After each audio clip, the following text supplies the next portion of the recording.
Сургах тоглоом 7.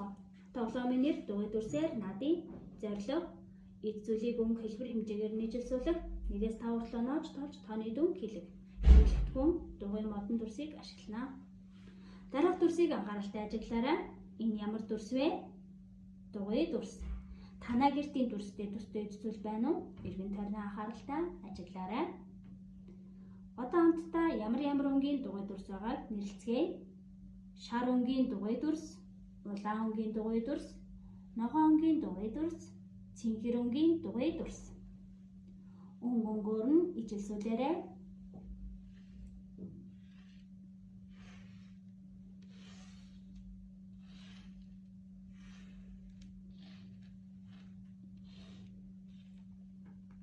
Ангилж алгасан дүрснүүдээ оноож тоолцгоё. 1, 2, 3, 4, 5. 5 ширхэг улаан өнгийн дугуй дүрс байна. 1, 2.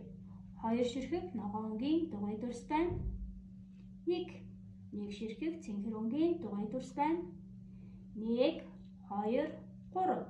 3 ширхэг шар өнгийн дугуй дүрс байна. Хамгийн цөөн ямар өнгийн дугуй дүрс байсан бэ? Заагаарай. Цэнхэр. Хамгийн олон ямар өнгийн дугуй дүрс байсан бэ? Заагаарай. Улаан. Одоо хамтдаа эдгээр дүрсийг ашиглан эд зүйлс бүтээж тоглоцгоё.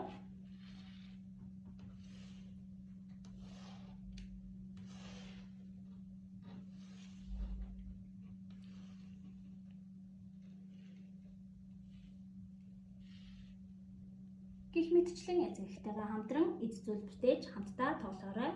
Хүүхдээ хөгжүүлэхийн тулд хамтран ажилласан эцэгтэйнд баярлалаа.